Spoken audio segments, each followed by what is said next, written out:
Hi, I'm fishing on the Warwickshire Avon just upstream of Pershore on the BAA stretch called Copthorne. And as you can see, I'm playing a pretty decent fish, which I think is a bream. It's actually the fourth fish I've had this morning. And I'm going to take you through some of the tips relating to bream river fishing on venues such as this.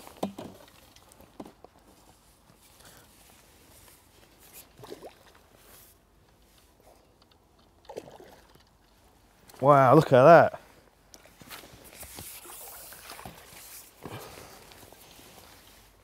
That bream's probably about 5 pounds. It's an absolute monster.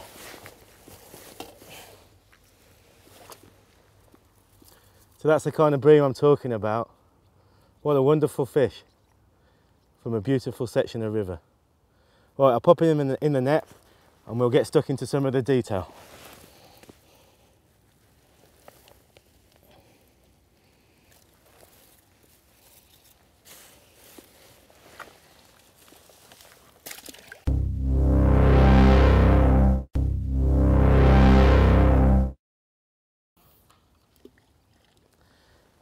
So I've selected this peg, which is in the meadow above the railway bridge at Copthorne. I love this area because it's quite wide and deep and it looks very, very breamy. The first thing I did when I got here was I just put a bomb on my feeder rod, cast it out, and just to check that the bottom wasn't too snaggy, and this peg's quite clear. There's quite a distinct channel which is quite deep down the middle, probably around about 14 foot deep. So it's a perfect holding area for bream.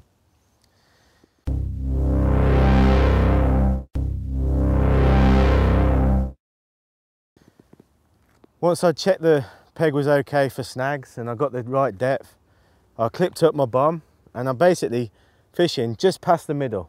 And at the start I put in 10 balls of ground bait loaded with casters and hemp. So I want to try and attract the bream in the area into the area where I'm fishing.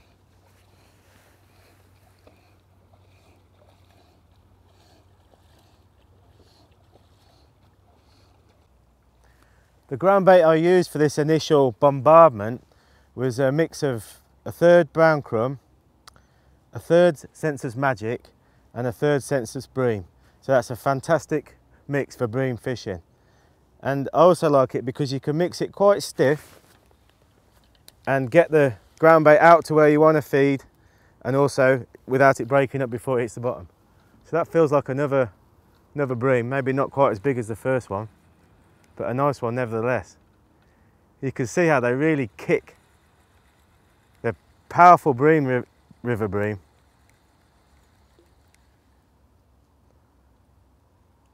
So once I made that initial bombardment, I've just started casting regularly with a medium size Drennan cage feeder. There we go, that's a nice bream. Around about, I'd say 2 pound.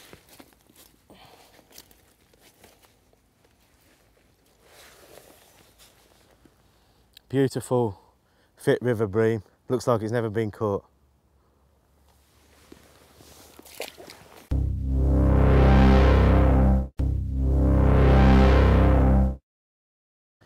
Okay, so let's have a look at the tackle I'm using today for this bream session on the Warwickshire Avon.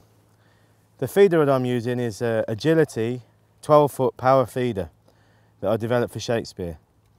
As the name suggests, it's a powerful rod that will cast feeders easily up to 4 ounce in weight, so that's 120 grams. But it's also got a nice forgiving action, which is really important when you're hooking and playing bream on a peg such as this. They can kick quite hard and you want a rod that's going to absorb those lunges from the fish without breaking the hook length or pulling the hook out. Moving on to the reel, this is also a new reel for Shakespeare. It's called an Agility, and this is a 35 size in the front drag. The reel comes with a double and a single handle. In this case you can see I'm using the double handle, and it comes with 2 aluminium spools. In this case I'm using the shallow match spool. And I've teamed that up with around about 100 metres of 5 pound trilene sensation feeder, which is a very nice, robust, traditional reel line, if you like, one that's going to take some hammer and prove very reliable. The diameter is around about 0.20 millimetres, which is more than enough for fishing on the river like this today. I'm only going to need to use light feeders. I'm not going to have to cast a long way. So I've gone for a 5 pound trilene sensation feeder. Moving on to the hook length, I've selected the Berkeley XWR in a diameter 0.14 millimetre, which gives me a good breaking strain around about 5 pounds. Obviously this is a high-tech line, it's clear, a very thin diameter for its breaking strain, so I like to use XWR for a lot of my match fishing and course fishing. The hook I'm using is a Drennan B560 and I've started in a size 14. You can see the bait I'm using is 2 bits of worm, 2 halves of worm, tipped off with a caster. So I can see that the size of the hook is pretty much masked by the 2 worms. The caster's just helping to keep the worms away from the point. I like to use quite a big hook whenever I can, so I might consider changing down to a size 12 and maybe putting 3 worms on or multiple baits. You don't want to pull out of the fish, you want a decent hook that's going to hook through the bait and enable you to pull the fish away with some confidence from the rest of the feeding fish.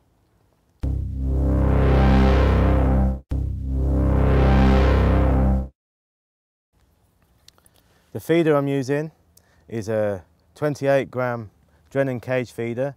It's a flat design and I like these because I think they help to sit on the bottom very efficiently, and I can get away with using a slightly lighter feeder than I perhaps would do if I used a normal feeder. So that's the 25 gram medium Drennan feeder. And I've got it on a rig that I really like to use for a lot of my feeder fishing on rivers, which is a bolt rig. I use the feeder that's on a swivel running on top of a loop between 2 gripper stops.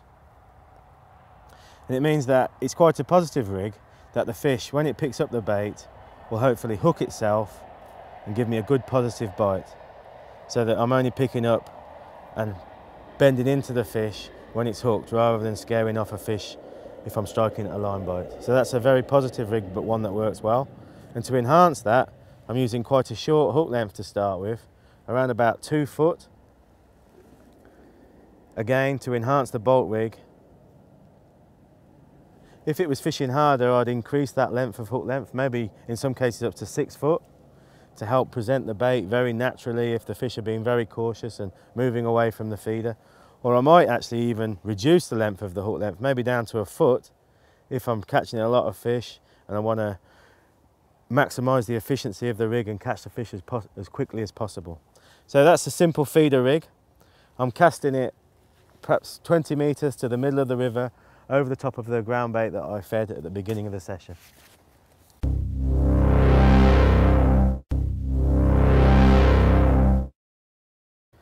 Okay, so I'll show you how to make the feeder rig that I'm using today. First of all, you've got to put a gripper stop on the main line and push that up. Then I'll add the swivel. Okay, and then another gripper stop on the bottom.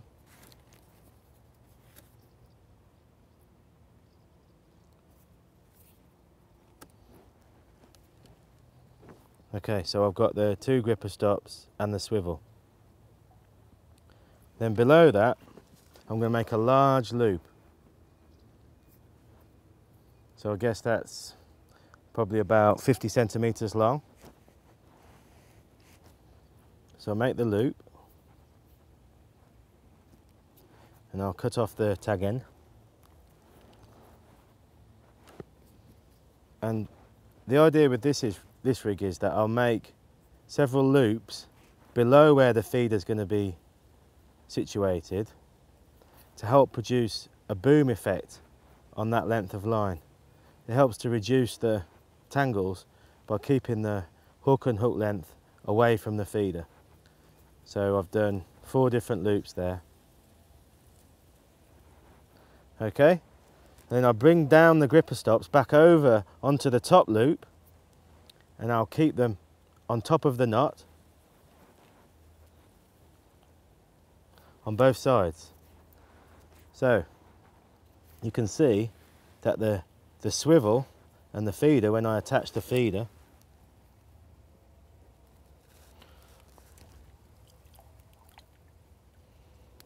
is running on top of that loop between the 2 gripper stops. So that's a very, very effective bolt method for feeder fishing on rivers. Now, if I felt that I was missing bites, I'd actually move the top gripper stop down to reduce the distance between the 2 gripper stops. It's something that you just need to experiment with when you're fishing, when you can actually fix the feeder completely by bringing them both together. And as you can see there, the actual loops will sit proud of the feeder, and I'll just attach my hook length to that bottom loop. So it's a simple rig, but one that's very, very effective, but also safe. Because rather than having the swivel incorporated into the loop, if I were to hook a big fish that snagged up, or if I cracked off the rig, this swivel can pull up and that gripper stop will keep going until it comes off the line. So the fish won't be tethered to the feeder. So there you go, that's my feeder rig.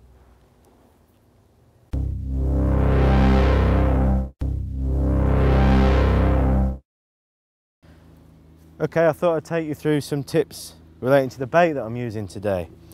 So I brought around about ½ kilo of dendrobina worms with me for using both on the hook and also for chopping up and feeding. I brought some casters, which are a great holding bait for bream, that I put in my initial bombardment of ground bait, but also through my feeder in conjunction with the chopped worm. So you can see that I get this mixture of chopped worm and caster. Now you will see that I haven't chopped the worm too finely in this case, because I'm fishing for decent sized fish and hopefully a good amount of them. I do want to actually feed them as well. If the fishing was harder, I might chop them up into a mince to enhance the smell of the worms without actually feeding the fish. I always have some floating maggots with me. In this case I've got bronze with a few reds in. I can use those to tip off the worm, or I can use them on their own, 2 or 3 maggots on the hook. And I like to use floating maggots because I think the fact that they're more buoyant counterbalances the weight of the hook. So I think they behave much more naturally in the water. So this is the mix of ground bait that I'm actually putting through the feeder. It's a lovely, light, fluffy mix that's really attractive for bream, made up of a 1/3 brown crumb, a 1/3 magic, and a 1/3 census bream. And I've actually added a little bit of explosive feeder, which contains a lot of crushed hemp, just to help the mix break down even quicker through the cage feeder. You'll also notice that I've got some dampened microcarp pellets. I like to have these with me whenever I'm fishing on a river such as this. I think it just enhances the ground bait, and sometimes I'll actually just feed pellets, or I'll fish a mixture of ground bait and pellets with the other particles that I'm feeding. So just quickly to show you how I'll load the feeder. I'll load one end with some of the ground bait, then I'll scoop in the chopped worm and caster mix, plug it with a little bit more ground bait. So that means that I'm going to get all that nice chopped worm and caster, which is such a fantastic attractor for bream and most fish actually, down near the bottom. But the ground bait's going to open and disperse very quickly away from the feeder, so that I'm building the peg up gradually. I don't want to be reeling the feeder in and finding that I've got half the feed still in there, so I'm in danger of spreading the feed all over the river. I think that's an important point to mention about why I'm using a cage feeder. Again, a cage feeder will help to release the ground bait and its contents much quicker than a standard feeder with a plastic feeder with holes.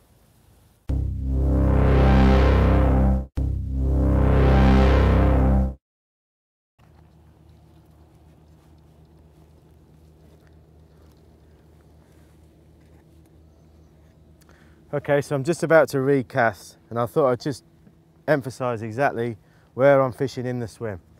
Basically, when I started, I threw the balls just down the middle, directly in front of me. And I'm going to cast a feeder just past that, and I'm using a clip on my reel to fix the distance. So I'm actually going to cast the feeder past to where it hits the clip, and then the feeder will swing back against the clip over the ground bait that I fed. So it's only a short cast, but I'll cast gently, stop the feeder on the clip, and then lower the feeder down to the bottom, and I know that I'm exactly the same spot every time. The other thing you'll notice is I did feather the feeder when it hit the water, and that's really important because it just reduces the impact of the feeder and the disturbance on the water. So it's nice just to be able to keep casting in the same spot, certainly to start with.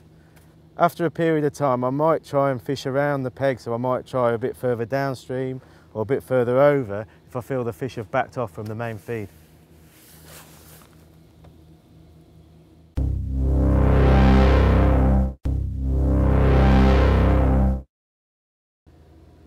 Another good tip to think about when you're feeder fishing on rivers is that I've actually got the rod rest angled up, so you can see that some of the line is actually off the water.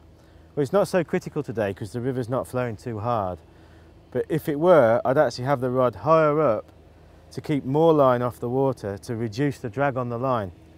If I kept the rod down like as if you were fishing on a still water, you'd have to use a lot more weight in the feeder to keep the feeder on the bottom. So today I've got the rod angled nicely so it's easy to see, and I've also got the rod rest positioned so that once I cast, like I showed you, and the line hits the clip, I can gently put the rod down and it's in a perfect position.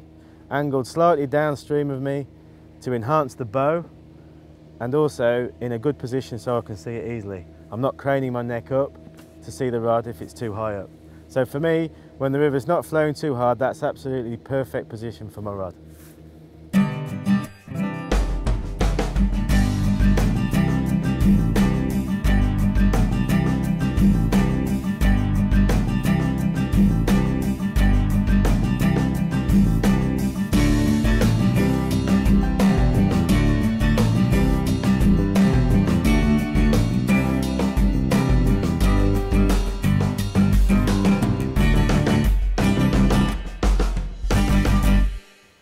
So there you go, there's another nice bream.